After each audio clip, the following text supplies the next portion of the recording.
Hani video çekiyorduk? Hangi içerik? Karavanımızı çekmiyoruz mu? Evimiz. Çekelim. Şimdi var ya, güneşi gördün mü vermiş, hemen bırakıyorsun kendini. Tamam, otur yorulma bari. Gazoz içiyoruz. Otur yorulma bari. Yolla bir Karavan YouTube kanalımıza hoş geldiniz. Hoş geldiniz. Evet, artık eve gitmiyoruz. Nasıl vurucu bir cümleyle başlayayım dedim. Çünkü evimiz burası. Evet, artık karavan demiyoruz, evimiz diyoruz. 5 Ağustos'ta teslim aldık. Kalk artık. Görmeyin diye. 5 Ağustos'ta karavanımızı teslim aldık. Kampımıza geldik. Hatta dışarıda da ilk kampımızı yaptık. Artık eve gitmiyoruz. Eve gitmiyoruz. Sadece çiçek sulamaya gidiyoruz. Geri geliyoruz. Kıyafetlerimizi yenilemeye gidiyoruz. Aldığımızdan beri karavandan uzaklaşmadık. Burada yaşıyoruz. Merve burada kalıyor. Ben işime buradan gidip geliyorum. Biz istedik ki aldığımız gibi video çekmeyelim bu sefer. Birazcık kullanalım, deneyelim. Çünkü karavan bayağı büyük oldu ve kanal da Ev biraz... mi değil mi aslında biz onu anlatmak istiyoruz size daha doğrusu. Ve ev sonuca vardık. Dün mesela biz karavanımızla düğüne hazırlandık. Düğüne gittik. Düğünden geldik. Uyuduk. Evimizden çıkar gibi. Derdimiz, isteğimiz şuydu. Kanal büyüyor. Yani takipçi sayımız çok artmasa da bayağı sorular artık ağır gelmeye başladı. İzlenmeler güzel ama neden abone olmuyorsunuz? Şöyle bir şey oldu. Sizlerin soruları daha sert gelmeye başladı. Çok haklısınız. Niye? İlk karavanın ikincisine geçerken hani bir şekilde haklı bulunmuştuk ama bu biraz gereksiz ve lüks denmişti. Niye Öyle. lüks olmadığını değil. Biz bunu karavanın fabrikadan çıkartırken de tartışmıştık. Niye lüks olmadığını şimdi size anlatacağız. Ben dışını anlatacağım. İçinde de Merve Hanım alacak. Mikrofonu eline. Hanım. Merve Hanım. Tabii artık evde, şatomuzda. Merve Hanım villamızda. Malikanemizi anlat. Her şeyini anlatmaya çalışacağız efendim. Ben şimdi telefonu Merve'ye vereceğim. O beni çekecek, dışarıdan göstereceğiz. Olabildiğince atlamadan, olabildiğince neden bu karavana geçtiğimizi size anlatmaya çalışarak detaylı bir içerik çıkarmaya çalışacağız. Öyle bir uzattım ki hadi ya. Neden bir? Neden bir? Şu, çünkü en büyük korkumuz deprem. 10 katlı bir binada oturuyoruz ve depremden, yani ben Hatay'a, işte belki takip edenler biliyordur, Hatay'a yardım için bir karavan götürme olayı olmuştu. Oraları gördükten sonra bir nevi hayatımız değişti ve hemen bu karavanın peşine düştük. Şimdi dediğim gibi maneviyatını da anlatacağız ama o uzunca bir video olacak. Karavanın özelliklerini göstereceğim size, dışını göstereceğim size. Şurası benim çok hoşuma gidiyor. Şu kabartmalı yazı yani gayet... Bir şey söyleyebilir Söyle. miyim? Hoşuma gidiyor deyip kabartmalı yazıdan başlamam. Bu karavanın her yerinin hoşuna gittiği anlamına geliyor ve çok objektif bir bakış açısı Ama- değil gibi duruyorum. Bak karavanda biz Gökhan abiyle bunu yaptık, dalga geçtin. Ama bak niye?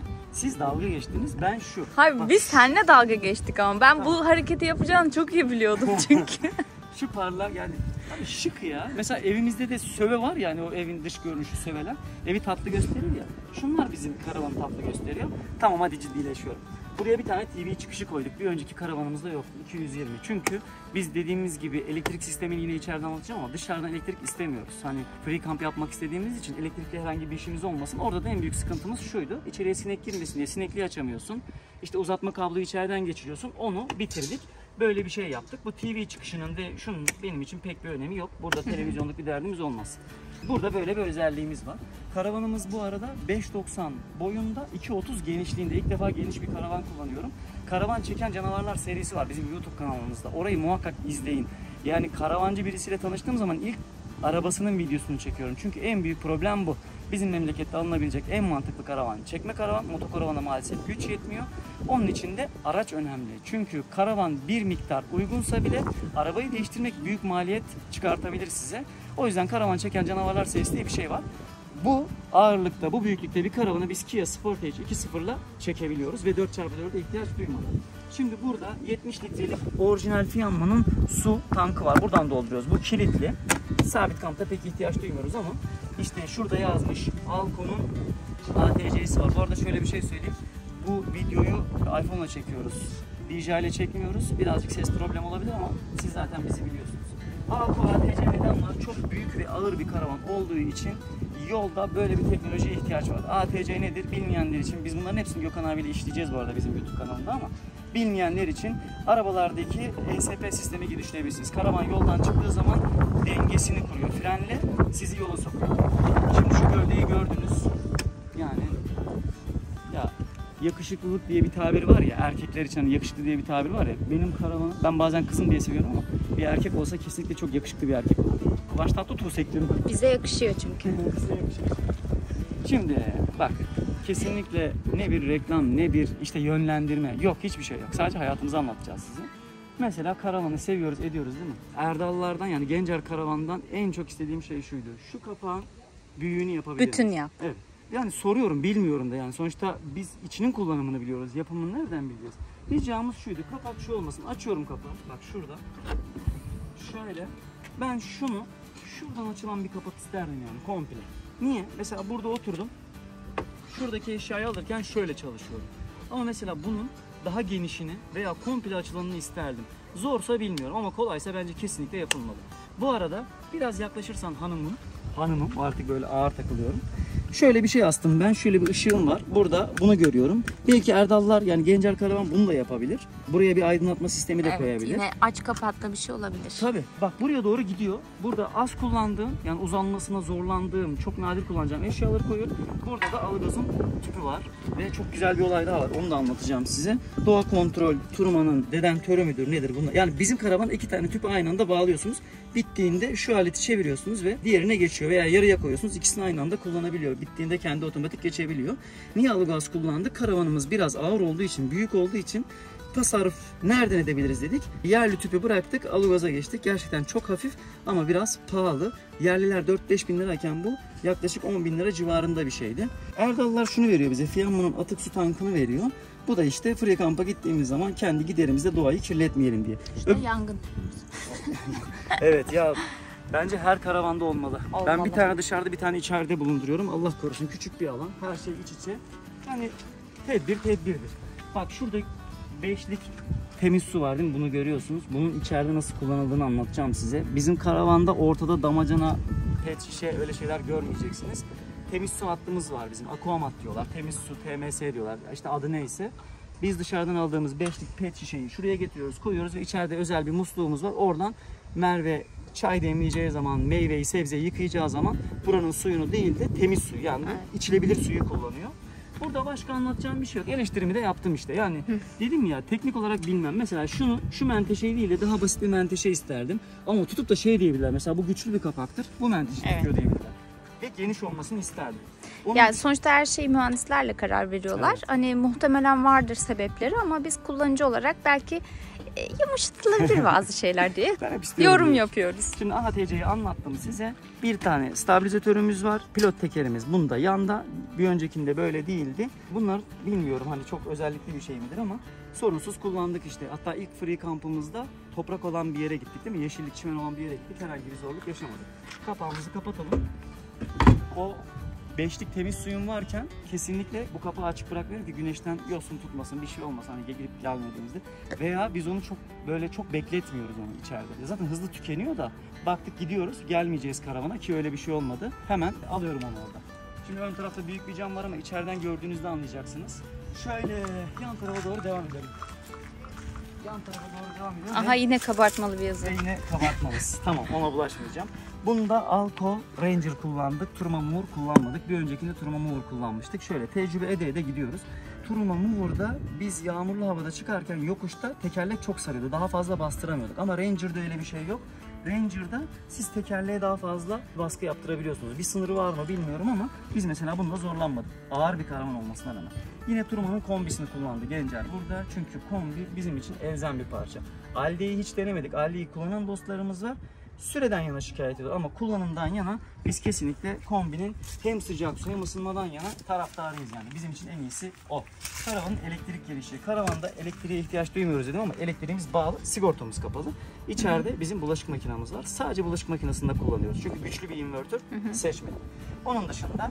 Şu an aslında elektrik vermiyor içeriye. Evet, şu an elektrik yok. Onun dışında işte sadece görün diye burada var. Görün diye var. Sadece işte... Şu olayı da çok sevdim. Yani dışarı doğru taşıyor olmasa erkekler hani böyle tekerlekleri dışarı taşıyan araba sever ya böyle heybetli, güçlü. Şu karavanı çok güçlü yani geniş gösteriyor. Şimdi... Bu arada lastiğin karavandan dışarıda olması sürüşte avantaj yaratıyormuş. Ben de bu bilgiyi öğrendim. Ne yapıyorsanız yapın. Nereye kaçtın?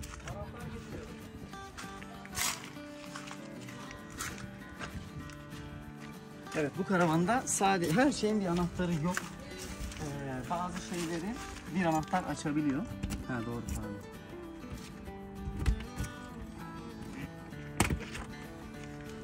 Şimdi geldik depolama alanına. Yatağın altı burası. Yatağın altı.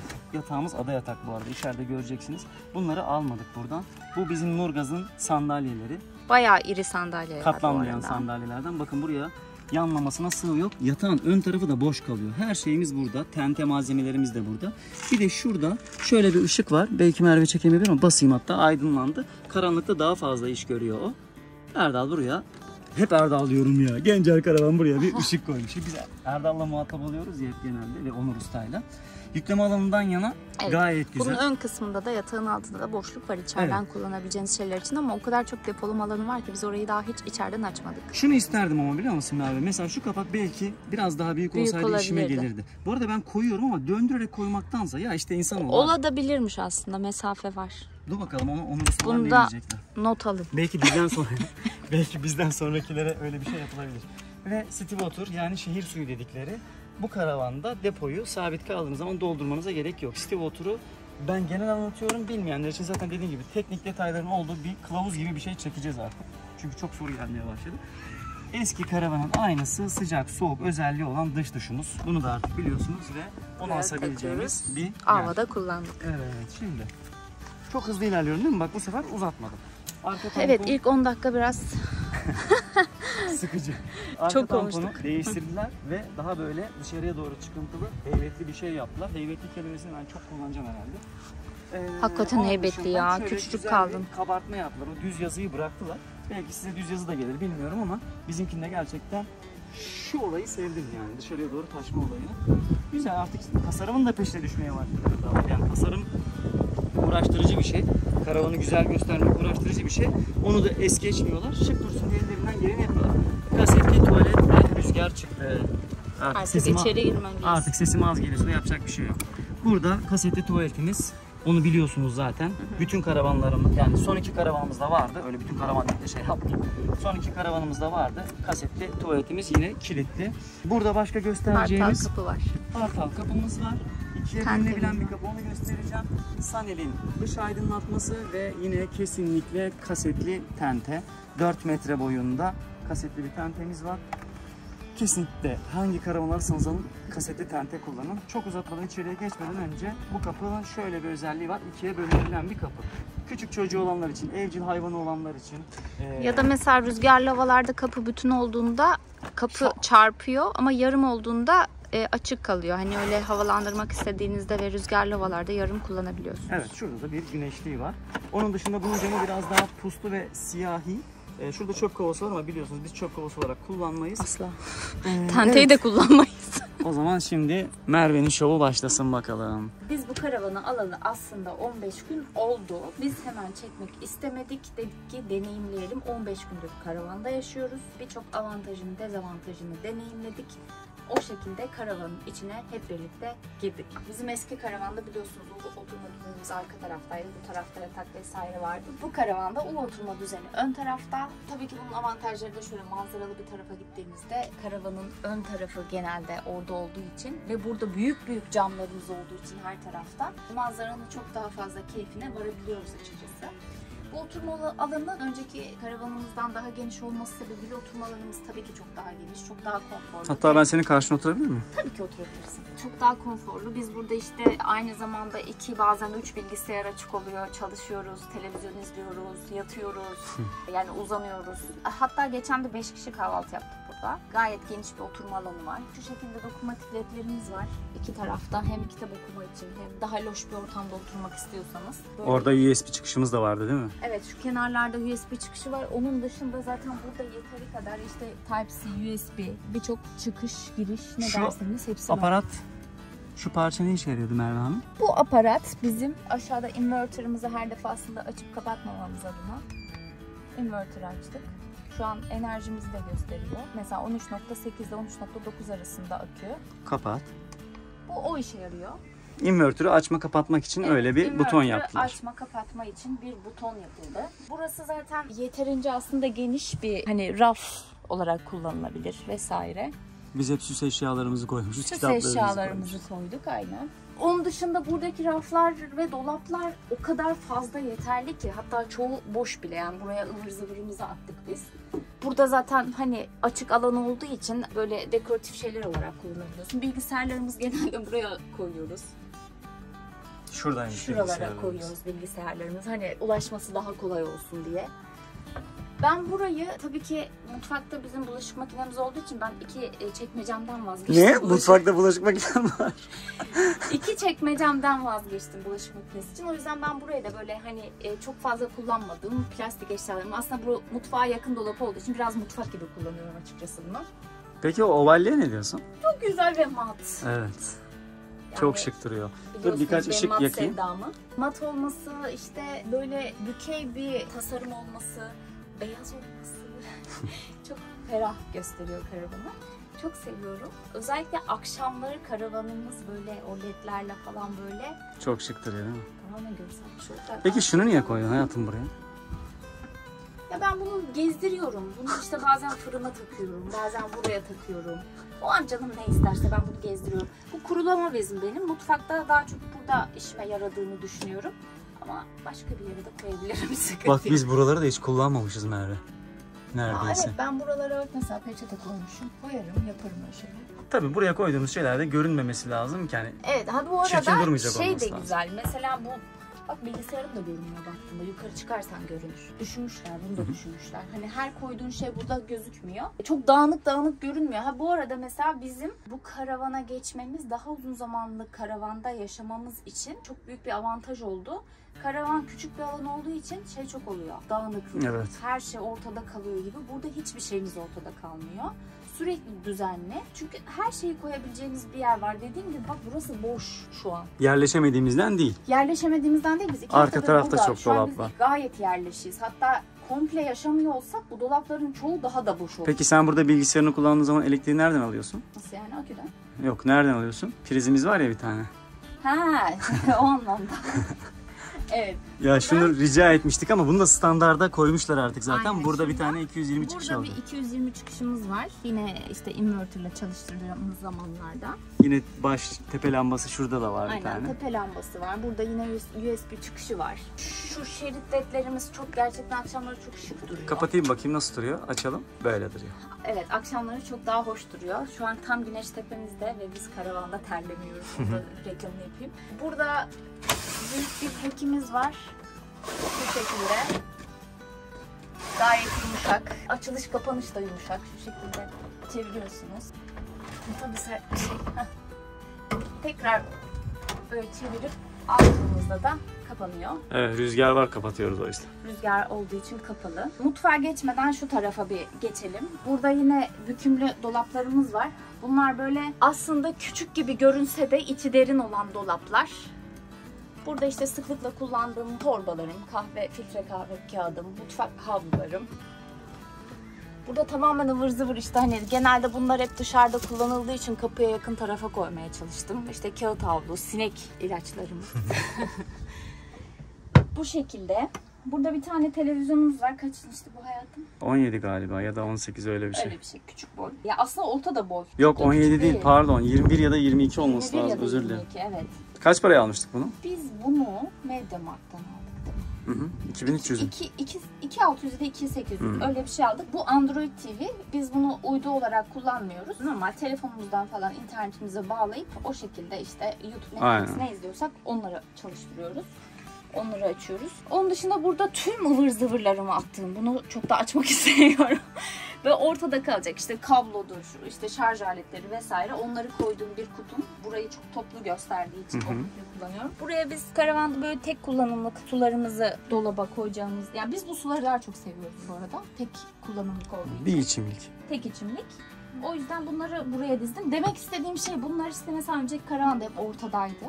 Bunda hiçbir şey ortada kalmadığı için çok daha konforlu yaşayabiliyoruz. Şurada benim Rick bıçağım. Evet. Hey Rick. Ya saklama alanı evet gerçekten bizim karavanda biraz bizim karavanda saklama alanı biraz abartılmış. Biraz fazla, evet, dediğim gibi yani hiçbir dolap böyle dolu değil. Mutfak dışında, mutfakta dediğim gibi işte hani 2 tane çekmecem bulaşık makinesine geçtiği için öyle oldu. Ayakkabılarımız? Ayakkabılığımız şurası. Bu sefer daha derin. Çok daha derin. Yani şuraya kadar geliyordur altı. Hmm. Ondan diğer tarafı zaten su deposu var. Onun dışında burada bunun altında, ya ben onları şu an açmak istemiyorum zaten. Evet. Şunun altında işte hidrofor vesaire, kombi, akü, Akü. inverter hepsi şu oturma alanının altında. Öncekinde mesela onlar yatağın altındaydı. Depo alanını biraz daraltmıştı. Zaten bunların altını ben öbür karavanda da hani açması, kapaması çok kolay olmadığı için kullanmıyordum. Çok daha mantıklı olmuş. Sürekli açıp kapanmayacak şeylerin ön tarafta olması. Hı hı. Doğal olarak tüm yatağın altı depo bize kaldı. Onu da dış malzemelerimiz için kullanıyoruz. Peki çocuklu bir aile bu karavanı alsa şu masayı yatak yapmayı 2 dakika gösterebilir misin? O çok olur. Masa şu şekilde. İşte Ortalamamız lazım o kadar. aynen. Ortaladığımız durumda. Bu Bu kadar. şekilde hemen şunları da Yatak yapıyorsun. ikisini de bunu bu şekilde koyduğunuzda şöyle burası yatak oluyor. Yani bu gerçekten çok pratik ve karavan 2.30 olduğu için misafirleriniz yatarken baya rahat edecekler. Gerçi bizim bir önceki 460 UY'de de genişlik 2.10'du. Orada da rahat ediyorlardı. Evet. Ama tabii bu biraz daha özel olacak. Aynen öyle olacak. Merve masayı toplarken şöyle onun Açmasını kullandığı ama aksesuar. açmasını çekmedim. Pardon. Bak, çok havalıydı. Tamam, açmasını da çekelim. Açıyorum. Aç. Açması daha kolay çünkü. Evet. Bir şey yapmana gerek yok. Kendi kalkıyor. Evet. Peki burada sanırım bitirdik burayı. Burayı anlatmadık. Bu bizim turma kombimizin paneli, kullanım paneli. Bu muydu şey olan? Ne? Dijital olan bağlanabiliyorduk falan. Tabii. Online. Bluetooth'la bağlanıp dışarıdan kontrol edebiliyorduk telefonumuzdan. Şu panel önceki karavanımızla birebir aynı zaten. Buradan işte akümüze bakıyoruz. Bu su depomuz, bu program ayarları, bu da açma kapama düğmesi. Evet, bizim karavanımızda ne kadar su var depomuzda onu görebiliyoruz. Evet, her şeyi işte buraları açmadan bu panelden görebiliyoruz. Evet, mutfağımız bu şekilde. Hepsini ben aynı anda açayım. Yani evinizle kıyaslayın bakalım. Evinizdeki mutfakta kullandığınız eşyalar buraya sığar mı? Tabii daha minimalist olanları. Evet, yani mesela burada 6 ya da 12 kişilik takımlar değil, genelde 4 kişilik takımlar falan kullandığımız için zaten dolaplar yeterli oluyor açıkçası. Burada Gencer, bu da standartta bu arada. Bu bizim tercihimiz değildi. Yani tercih ettiğimiz ekstra bir şey değil. 3 gözlü camlı ocak var. Tedford'un triplex olarak geçiyor. Fırınlı, ortak. Fırınlı ocak. Tabii ki diğer fırınlara göre bu arada boyutları daha büyük bu fırının. O yüzden biraz daha kullanışlı oluyor açıkçası. Yani karavanda mesela fırın için bir yer ayırıyorsanız aslında bu boyutlarda bir fırın olması daha ideal. Burası karavanımızın mutfaktaki tek çekmecesi olduğu için bak böyle birazcık fazla kullandığım şeyleri koydum. Biliyorsunuz biz biraz çaycıyız, hemen çay bardaklarımız ulaşılabilir yerlerde olması gerekiyor. Bak burada şöyle bir mantık var. Bunu böyle boylu boyuna yapmamışlar da biraz küçük yapmışlar. Şöyle bir avantajı oluyor. Buna ne kadar yük koyarsanız koyun. Genişliği dar olduğu için hiçbir şekilde zorlanmıyor ve bütün dolap kapakları kilitli. Merve Hanım devam edin efendim. Evet efendim. Burada çok fazlasıyla geniş ve fazla eşya alabilecek bir dolap yapmışlar. Bayağı bir işimi kolaylaştırıyor bu arada bu dolap benim. Zaten hani sıklıkla kullanabileceğim şeyler her zaman burada elimin altında. Bayağı 10 puan veriyorum ben. Bayağı 10 puan veriyorum bu. Evet, 10 puan veriyorum. Yani şu dolabım var. Bu bulaşık makinesini bekliyorsunuz ama en son göstereceğim onu. Bu dolapta işte daha az kullandığım şeyleri koydum. Daha az kullandığım şeyler, biraz hava atacağım. Manuel bulaşık yıkama şeyi, o yüzden sıklıkla kullanmıyorum. Bu şekilde. Bu dolapta bayağı geniş bu arada, çok şey alıyor. Yani iç ağzına kadar dolmuş Diyeceksiniz zaten. ki mutfak zaten yeterli. Bulaşık makinesi olmasına rağmen yeterli. Niye sığmıyorsun? Biz sürekli burada yaşıyoruz. O yüzden biraz daha, yani eski karavana göre mutfak eşyam bir tık daha fazla olabilir burada. O sebeple. Geldik bulaşık makinesine. Bu set üstü bulaşık makinesi olarak geçiyor. Bu şekilde mis gibi de kokuyor. Günde bir kez kullanıyoruz. Bir kez çalıştırıyoruz. Mesela hafta sonları özellikle her gün kullanıyorum ben bunu. Ama hafta içi ise bazen 2 günde bir, 3 günde bir kullanıyorum. Bu var ya, bunu sıfır almadık. Bunu çıkma olarak bulmuştum ben. Tamir ettik bunu. Şöyle en çok kullandığımız hızlı 30 şu programda kullanıyoruz ama yağlı bir şey olduğu zaman şunu da kullanıyoruz. Bu bulaşık makinesinin bize tek dezavantajı, büyük bir inverter koymadığımız için dışarıdan elektriğe muhtacız. Şu an elektriğimiz yok, o yüzden çalıştıramıyoruz ama gayet de temiz. Mutfak kısmında şunları kullanıyor musun? Mutfak kısmında bunları kullanmıyorum aslında. Mesela şu olmasa da olurmuş burada. Bunu hiç kullanmıyorum. Şu sebeple de kullanmıyorum açıkçası. Mesela buraya ne şarj edebilirsin? İşte telefonunu şarj edebilirsin. Geçişlerini daraltıyor. Hani oradakiler çok daha kullanışlı geliyor.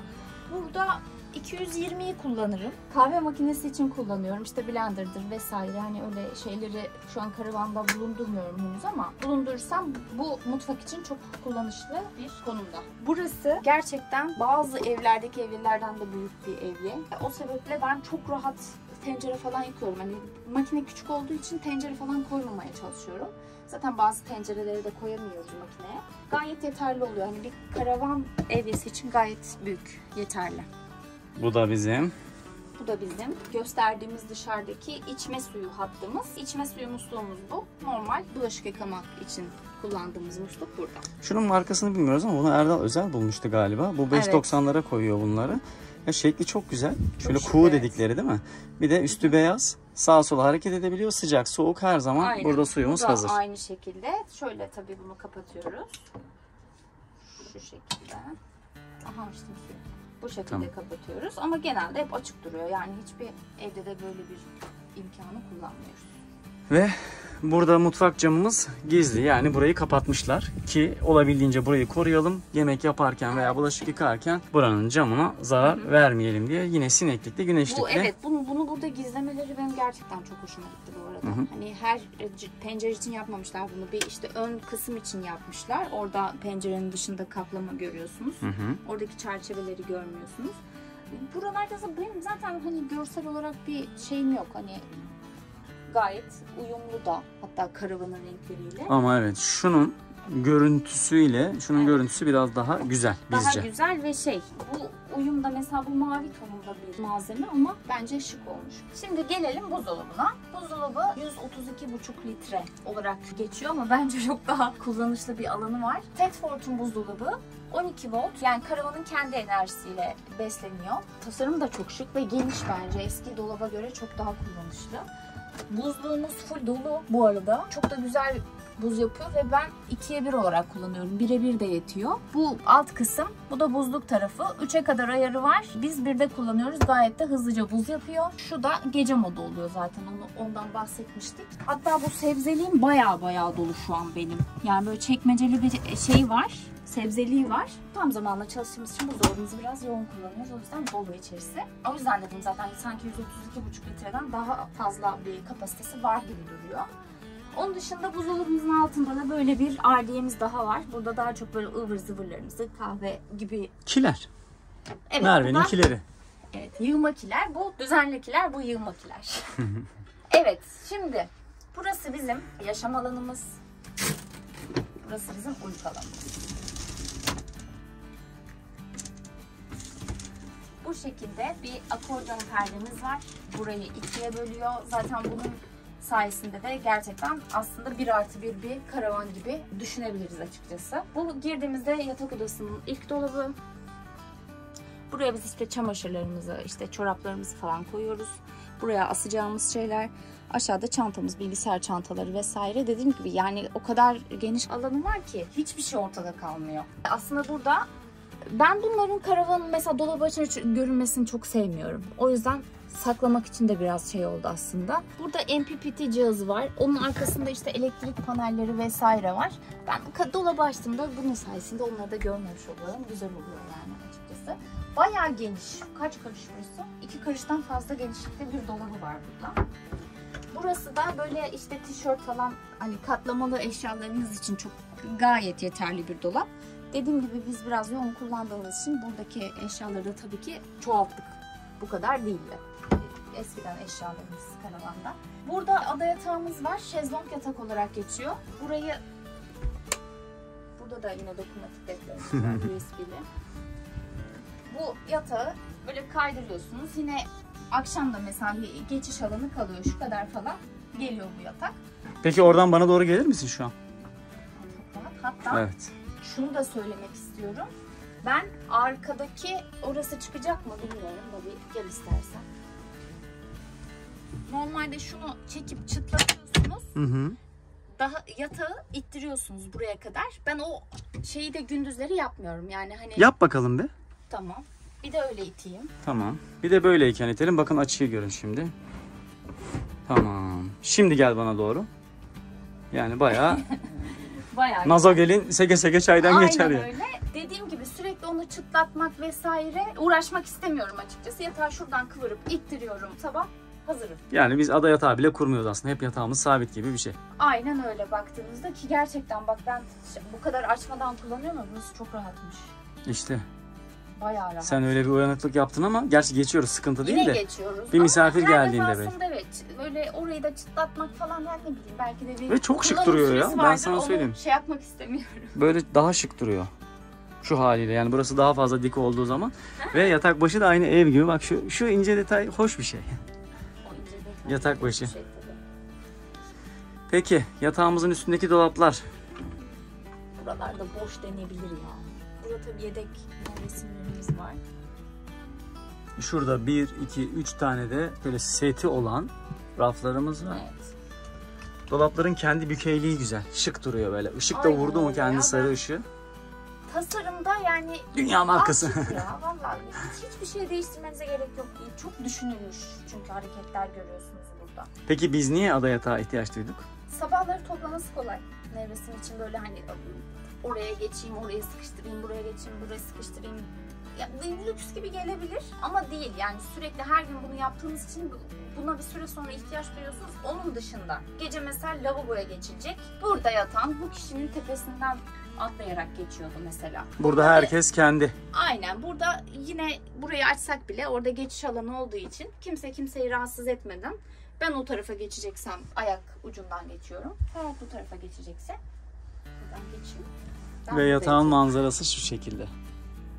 Peki biraz ince detaylara gelirsek perdelere ne diyorsun? Perdelerde seçeneklerimiz var. Ben gri tonlarını beğendiğim için ki zaten fuar ürünüydü bu model. Orada çok beğendiğim için direkt hiç düşünmeden bu gri tonu seçtim. Bunun dışında işte sarılı falan farklı modeller de var. Onları da seçebiliyorsunuz. Bu arada şey çok güzel. Yani mesela şunu kapattığınızı düşünün. Bildiğiniz gece. Hı hı. Hatta bunu kullanmasanız bile zaten bu da gün ışığı götürüyor. Ama onu kullanınca biraz daha böyle evde uyuyormuş hissiyatı Evet, veriyor, güzel. evde uyuyor hissiyatı veriyor. Bazen mesela işte sıcak olduğunda sadece bunu kapatıyorsun. Daha güzel esiyor. O sebeple perdelerimiz de çok güzel. Ve şurada bir rafımız daha var boylu boyunca. Buraya pek bir şey kullanmamışız ama oralara da değerlendirilebilir. Ha, süpürgeci. Ben böyle görmeyecek şeyler. Süpürgenin ince ucunu koymuş Merviş Hanım oraya. Bak ev olmasının bir diğer şeyi böyle süpürge koyacağınız bir köşe bile var. Peki yatak kısmı bitti mi hanımefendi? Yatak kısmı bitmedi, bitmiyor arkadaşlar. Burada da yine büyük bir hekimiz var. Bu da mesela düşünülmüş hareket arkadaşım. Yatıyorsun, yıldızlar izle. Evet. Manzaranı izle, yıldızları izle, otur karavanı izle. Onu bile yapabilirsin. Burada bir de dik dolabımız daha var. Biz burada bir tane yedek yastık bulunduruyoruz. Burayı ya bir dolabı komple kirlik olarak ayırdık, öyle düşünün. Altta daha az sıklıkla kullandığımız işte poşetler vesaire, işte eve getirip götüreceğimiz şeyleri koyduğumuz çantamız var. Burayı da banyodan ayıran bir kapımız var. Şöyle rafları var. Bunlar zaten standart donanımda olan şeyler. Bunlar hiç böyle ufak detayları asla düşünmüyorsunuz gencer alırken. Her şey düşünülmüş o sebeple. Evet, o kapı bayağı şık. Kapı bayağı şık. Şu raflar da bence çok bunlar maliyetli şeyler. Gencer bunu standarda koyuyor. Ama bu karavanda da bir zahmet olsun. Yani resmen karavan 3 bölme. Oturma alanı, yatak odası kısmı ve tuvalet banyo. Ya olmasa olmaz. Kimse niye bu yok böyle bir şey yok demez mesela ama onu demek istiyorum. Hani düşünülmüş hareketler bunlar. Demek şu ışıklarınızı da yakalım şöyle. Şimdi Evet, artık beni de görün. artık Ferhat'ı da görün. Burası bizim tuvalet banyo kısmımız. Burası da gayet geniş. Nasıl yerleştirdin? Nasıl yerleştirdim? Çok rahat yerleştirdim. Buraya kağıt havluları koydum. Burası komple tuvalet kağıtlığı olarak kullandım. Çünkü fazla yer olduğu için gerçekten. Eskiden mesela yapıyordum. Eve aldığım tuvalet kağıdı havludan buraya işte birkaç parça getirip koyuyordum karavana. Fakirdik bir zamanlar. Şimdi yer yoktu. Yer fakiriydik. Bunda mesela al buraya da 32'li al. Gayet yeterli alan var yani. Burayı da bildiğin ev alışverişi gibi buraya alışveriş yapıyoruz artık. Burada da bir tane küçük camımız var. Yine perdelikli, sineklik. Bu bence çok büyük ihtiyaçtı ya şu. Şimdi mesela bizim kampımız bayağı nemli oluyor ya akşamları. Evet. Yani bu cam büyük iş görüyor. Tuvaletimizin birkaç özelliği var. Burada zaten döner başlıklı. Burada taharet musluğumuz var. Bir daha açar mısın? Tekrar açayım mı? Hı hı. Tamam, teşekkür ederim. Yakalayamadım orayı. Taharet musluğumuz var. Çünkü Onun ev dışında- diyoruz madem ev gibi anlatalım. Aynen yani. öyle. Mesela bunu ne yapıcı oluyordu? Şurayı kapattığımızda Evet. açtığımızda otomatik çalışıyor değil mi? Evet. Yani klozeti kapatıp açtığınızda şuradaki mandalından kendisi bir kere sifona basıyor veya şurada sifon var. Buna basıyorsunuz. Tuvalette işinizi hallettikten sonra şu yeşil kullanımda olduğunu gösteriyor tuvaletin. Herhangi bir problem yok.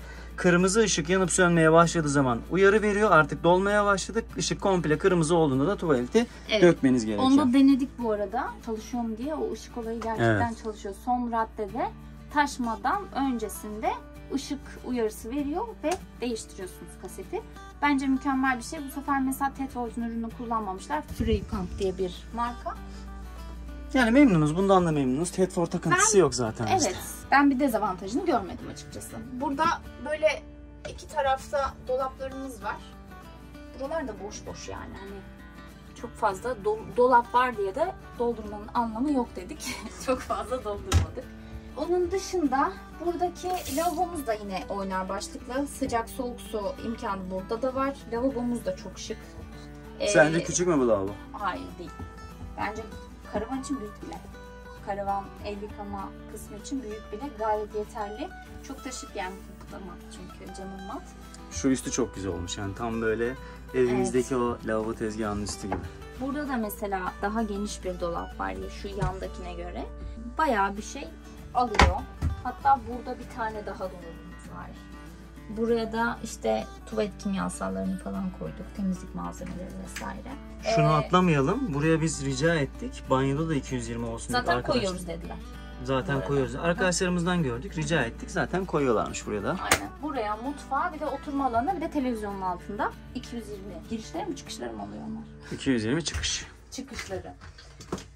Burası da tuvaletten ayrı olan duşumuz. Karavanın en büyük özelliklerinden biri değil mi? Ada yatak artı tuvalet banyo ayrı. Gerçekten büyük rahatlıkmış burada duş almak ki hani tuvalet ıslandı bilmem ne falan, insan bazen kamp alanındaysa orada kullanmaya çalışıyor falan duşu. Ama bunda gerçekten öyle bir hissiyatınız bile yok yani, gayet yeterli. Hı hı. Ev gibi. Ev duşakabini kadar yani. Peki bunu biz mi yaptık? Evet, bu vakumlu, Ikea'dan aldım ben bunları. Bunun diş fırçalığı da var şurada. Bunlar vakumlu ürünler.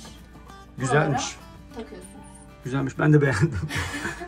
Ferhat da yeni görüyor sanki. Burada yine eski banyomuzda olan Hek'ten var. Bu yine aç kapat yapabiliyorsunuz. Onun dışında dışarıdan hava girişi, içeriden hava çıkışı gibi özelliği var. Atladığımız bir şey yok sanırım. Bir de kapıyı kapatır mısın? Nasıl görünüyor bakalım. Evet, şimdi içeride birisi duşunu alırken diğer bir kişi tuvaleti kullanabilir. Evet. Gerçekten ev gibi oldu. Karavanı teslim aldığımız videoda ben demiştim hatırlarsanız. Ferhat istedi. Ferhat istediği için aldık vesaire diye. İyi ki istemiş. Bu arada 2 haftadır kullanıyoruz. Gerçekten evi aramıyoruz. Yani eski karavanlarımızda da biz vakit geçirmeyi çok seviyorduk ilk karavanımızdan itibaren. Ama bunda evde kalıyoruz. Doğadayız aynı zamanda. Yani Kalp. mükemmelmiş. Mük. Ece'nin dediği gibi mük. Mük. Şimdi banyomuzu gördünüz, tuvaleti gördünüz, ada yatağı gördünüz. Neden tercih ettiğimizi az çok anlamışsınızdır. Şöyle uzaktan bir baktığınız zaman zaten derdimiz de ev gibi olmasıydı ve hatta gibisi olmasın, ev olsun dedik. Ev yaptık kendimize. 2 haftadır deniyoruz, 2 haftadır gitmiyoruz. Hadi gel oturalım. Ben seni çekeyim. Ha, Biraz da sen öv karavanı. Aslında dert övmek falan değil. Biz Gencer'in bütün modellerini çektik hemen hemen. 520 ODR haricinde. Çünkü arkadaşlarımızın çoğunda Gencer var. Firmanın sahibini de tanıyoruz, arkadaşımız. Biz dışarıda da dediğim gibi aslında bu karavana geçmemizin en büyük sebeplerinden bir tanesi depremdi. Hatta gelip oturalım yani şu an sizi salonumuzda ağırlıyoruz yani. En büyük sebeplerinden bir tanesi depremdi. Gerçekten korkuyoruz. Hem Ümraniye gibi kalabalık bir yerde oturuyoruz hem de yüksek katlı bir binada oturuyoruz. Arkadaşlarımız sapıtmışlar, şu an kendilerini ıslatıyorlar Gösterme oraları, herkes şu anda almış. Yani birazcık bu hayata geçmeyi denemek istedik. Yani ne kadar yaşayabiliriz uzun süreli? Hadi sadece kamp yapalım, gezelim, tozalım değil de biz bu karavanda ne kadar yaşayabiliriz? 4.60'ta şuna karar verdik, uzun süre yaşayamazdık. Bir kere tuvalet, banyo. İkincisi Merve sürekli bilgisayar başında. Ben git gel yapan bir adamım. Yemek yiyeceksin, nasıl bir alan olacak? Elektriğin nerede? Sürekli bu bize yeter mi? Televizyon gerekli mi? Bulaşık makinesi? Bak hızlandım zaten anlattıkça. Onun dışında bir de şey var mesela, depolama alanı tamam bir karavan için orada da fazlaydı ama full zamanlı yaşamak için mesela böyle bilgisayar çantaları biz mesela ortada kalmasın diye arabaya götürüyorduk vesaire. Çünkü küçük bir alanda yaşadığın için dağınık olması seni rahatsız ediyor. Ya misafir gelip gitmesinden değil de sen rahatsız oluyorsun. Evet. Mesela burada yemek yedikten sonra hemen kaldım. Kaldırdım, bulaşık yıkanmadı. Bilgisayarını açacaksın, bu masaya da muhtaç oluyordun. Çünkü yıkadıklarını kurulaman için buna koyuyorduk o sepeti. Bulaşık makinesi bu yüzden gerekliydi. Televizyon artık akşamları sıkılmayalım, aynı anda beraber izleyelim. Telefondan veya tabletten değil, büyük bir ekrandan izleyelim diye buna geçtik. Dediğim gibi ev konforu kurmaya çalıştık ve gitmiyoruz. 2 haftadır. Biz aslında evet ev almış olduk. Evet, biz aslında ev almış olduk. O yüzden karavanın, bu arada Merve'nin dediği gibi karavanın çok ince detaylarına dokunmadık. Zaten öyle düşünmüşler. Hani ev konforunda bir karavan gibi düşünmüşler. Biz de burayı ev yaptığımızı düşünüyoruz. Atladığımız birkaç bir şey oldu. Karavanda havalandırma sistemini sonuna kadar düşünmüşler. Bütün dolaplarda havalandırma sistemi var. Yani karavanın dolaplarında terleme, nem olma olayı. Şurada boşluklar var. Bunu kışın biraz daha size test edip söyleyeceğiz. Mesela bir öncekinde öyle bir problem yaşamadık. Bunda da yaşamayacağız. Çünkü bunun dolapları hem daha büyük hem de her tarafında havalandırmayı düşünmüşler. Elektrik sistemini bir önceki karavanla aynı kullandık. Bizim öyle bir videomuz da var zaten, karavanda sonsuz elektrik diye. 200'lük bir tane lityum akümüz var, 2 tane güneş panelimiz var. Hiçbir şekilde elektriğe ihtiyaç duymuyoruz. Sadece bulaşık makinemiz elektriğe ihtiyaç duyuyor. O da yarım saat 45 dakika bitene kadar. Inverter'da belki yüksek bir şey kullansak o da yetebilirdi. Bilmiyorum Yani ama zorlar mıydık acaba? Evet, 3000'lik ya da 2000'lik bir inverter kullanırsak belki ileride onu da deneriz. Onu da sizlerle paylaşırız. Anlatmak istediğimiz, yapmak istediğimiz aslında bizi gerçekten takip edenler, yorumlardan biz anlıyoruz o insanlardan. Ne anlattığımızı aslında anlıyorlar. Herhangi bir şekilde birini övme, birinden bahsetme gibi bir derdimiz yok. Biz olabildiğince tarafsız yaşadığımızı gösteriyoruz ki size. Çünkü özellikle İstanbul'da yaşayan insanlar için yani bu artık bizim kaçış yolumuz. Biz öyle görüyoruz yani. Daha aklınıza farklı bir yöntem geliyorsa, ya kardeşim bu değil de daha etkili bir yöntem var İstanbul için diyorsanız, yani açığız fikirlere ama bizim aklımıza karavanda yaşamak geldi ve bir aksilik olmazsa, Allah nasip ederse karavanda yaşamaya devam edeceğiz. Bir de mesela şey sordular ya, işte bulaşık makinesi karavanda gerekli mi, şöyle mi, böyle mi? Karavanda evet gerekli değil. Karavan olarak kullanıyorsanız gerçekten gerekli değil. Mesela televizyonda karavan olarak kullanıyorsanız gerekli olmayacak şeyler arasında olabilir. Ama biz ev olarak kullanıyoruz. Yani bir evde televizyonun olması ya da bulaşık makinesinin olması gerekli mi gereksiz mi diye bir tartışma hiçbir zaman yoktur. Biz burayı ev olarak kullandığımız için daha ne kadar kendimize rahat bir yaşam alanı oluşturabiliriz diye düşündük. Ve şu an karavanı ev olarak kullanabileceğimiz aşamada, ne eksik ne fazla, o şekilde kullanıyoruz. Bu arada başka bizim anlattığımız ama sizin daha farklı bir bilgiye ihtiyacınız varsa anlattığımızdan, tecrübe olarak, karavan özellikleri olarak sorabilirsiniz. Dediğim gibi bu bizim için bir kaçış yoluydu. Biz şu an kaçış yolumuzu deniyoruz. Merak ettiğiniz soruları da her zaman açığız. Hem Instagram'dan hem buradan. Instagram'dan biraz daha iyi oluyor. Niye? Çünkü Merve burada yaşadığı için anlık bir şeyler paylaşıyor. Sorunları da biz söyleyeceğiz size, yaşadığımız sıkıntıları da, ama şu an için çok şükür hiçbir sıkıntı yaşamadık. Özellikle havalandırma, işte gün ışığı olayı, yani karavanda boğulmuyorsunuz. Bize mesela şeyi çok soruyorlardı. Çok sıcak oldu, ne yapıyorsunuz? Biz karavana giriyoruz. Dışarıdakiler şu an kendilerini suluyorlar. Biz rahatız mesela ve şu an terlemedim de. Dışarıda insanlar Merve'nin dediği gibi birbirlerini ıslatıyor. Bu da izolasyonun önemi. Onun dışında da işte arabam çeker mi konusunda da Karavan Çeken Canavarlar serisini izleyeceksiniz. Çünkü orayı artık büyütüyorum. Daha farklı arabalar koymaya, daha lüks arabalar veya daha basit arabalar koymaya başladım. Oradan da artık diğer karavancı dostların tecrübelerini paylaşabilirsiniz. Videoyu beraber bitirelim. O kadar uğraştık beraber. Tamam, bizden şimdilik bu kadar. Dediğim gibi biz olabildiğince şeffaf size yaşantımızı anlatmaya çalıştık. Siz de merak ettiklerinizi bize dilediğiniz zaman sorabilirsiniz. Dediğim gibi Merve her zaman karavanda. Dilediğiniz kanaldan sorabilirsiniz. Hepsine mümkün olduğunca hızlı ve etkili bir şekilde dönmeye çalışıyoruz açıkçası.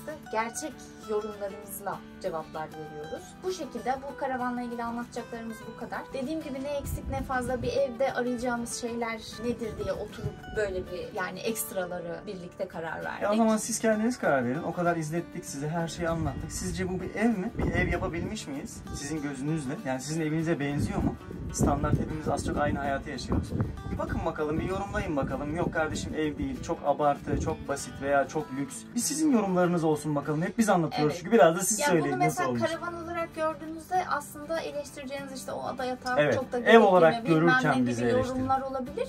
Biz bunu ev olarak kullandığımız için gerçekten size göre ev mi değil mi onun kararını verebilirsiniz. İlk Bu defa videodan yorum sonra. toplayacak bir mantıklı bir konumuz. Hep böyle Sonunda diyorlar bize. ya, tesadüfen bağladık ha. Hep böyle diyorlardı bize. Yorum yazması lazım insanların diye. Bu arada Yorum yazın. belki buraya kadar izleyenler için abone olun. Çünkü Lütfen. evet, abone olmanıza ihtiyacımız varmış. İşte bizi de yönlendiren, bu işi bilen insanlar dedi ki insanların size abone olması lazım. İnsanların size yorum yapması lazım. İnsanların videoyu beğenmesi lazım. Biz daha çok böyle beğenilecek değil de sizin işinizi çözecek işler yapmaya çalışıyoruz ama O maalesef yüzden abone olun. Yani teknik tarafta böyle bir ihtiyaç varmış. Buraya kadar izlediğiniz için hepinize çok çok teşekkür ederiz efendim. Hoşçakalın. Yeni bir içerikte görüşmek üzere. Yeni bir içerikte Bunu da yeni görüşmek üzere. ekledim. Hoşçakalın. Aşkım.